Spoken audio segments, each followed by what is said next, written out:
Now, China says it has contained the threat. So it's closing down borders and opening up businesses. Fewer cases are being reported. Factories are up and running again. Businesses will take time to revive, but they have made a start. Companies are being encouraged to make coronavirus supplies. They're making equipment other countries might need to fight the outbreak. Gloves, masks, personal protection equipment, even ventilators. So first, China put the world in ICU, and now it is selling them ventilators. Is China profiting from this outbreak? Business and the government now stands to gain in China. And if this sounds too sinister a plot, look at this.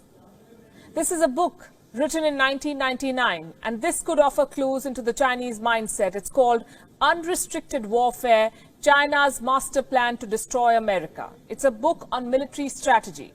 It was written by two Chinese generals, Qiao Liang and Wang Xiangzu. The book makes an argument.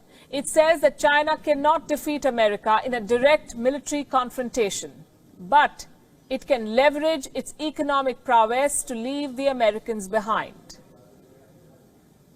Now, the book's assessment has some eerie similarities with the present situation. It is being quoted by conspiracy theorists. They claim that amid this coronavirus crisis, Beijing is executing its world domination plan. On this show, we do not go by conspiracy theories to make our assessments, so we set out to look for the facts. What we found was most interesting, and we have that for you tonight. Let's first talk about the situation in China. What is happening in China right now? Restaurants, zoos, even the Great Wall is open to tourists. Not foreign tourists, because they may bring back the virus, but the Chinese are out and about. As we say in television, they're moving towards normalcy. Restrictions are being lifted, factories are coming back online, businesses have resumed in many parts of China. At this rate, China's businesses will be up and running in a few weeks. With the measures we have started to take, with the return of the work of the workers and the resumption of productive activities by the factories across the country, I think the Chinese economy is coming back to life. Coming back to life. They have a plan, revive the economy. What does this tell you? While major countries are struggling, China is already making a head start. China also has an interesting pattern. Look at this map. This is Wuhan and the rest of China. The coronavirus outbreak in China is what this map details. Now, some of the biggest cities in China were largely insulated from the outbreak. I say this is interesting because while the virus spread and unleashed chaos in the remotest corners of the world, it couldn't do much damage in China's top cities. I'll give you examples with numbers. Let's start with Beijing. Beijing has recorded more than 500 cases. 8 people died in the city. Do you know what's the population of Beijing? 2.15 crores.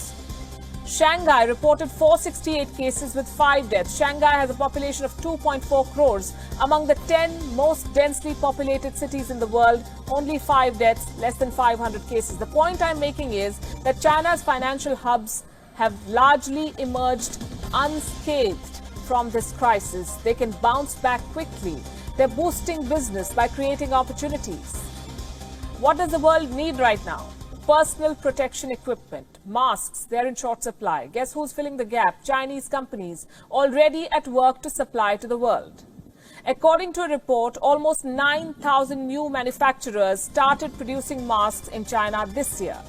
They began business in the first 2 months of 2020. China's daily mask production has crossed 116 million now. Many companies have overseas orders. They're selling outside China. One of the biggest companies is Dawn Polymer. This is a Chinese company. It supplies the fabrics used to make masks. Dawn Polymer has a 40% market share in China.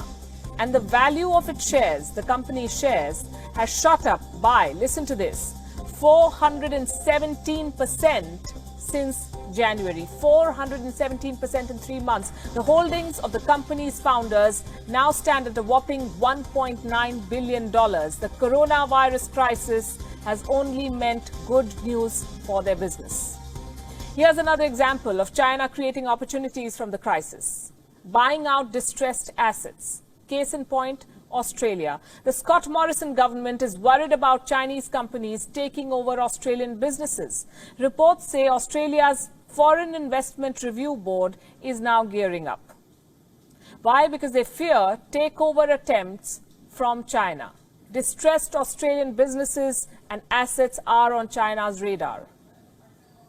It's not just Chinese companies that stand to gain. Foreign companies based in China are also back in action. BMW's factories resumed operations in February itself, last month. Fiat Chrysler has also restarted production. Foxconn has resumed work in its mainland China factories. Foxconn manufactures for leading tech giants like Apple and HP. Tesla's factory in China is back online too, reportedly with help from local authorities. Members of the Chinese government allegedly helped Tesla secure key supplies. The Chinese government is going the extra mile to make sure businesses resume operations. In Shanghai, most foreign businesses are back in action. All foreign-funded enterprises have resumed operation, with an 80% employee return rate and a 70% business resumption rate. The overall situation is steadily improving. So while it sounds crass to say that a company or a country profits from a pandemic, these are the bitter facts. China exported a virus to the world. Now the world is sick and China is selling them the balm. And while the world tries to heal, China is already up and running.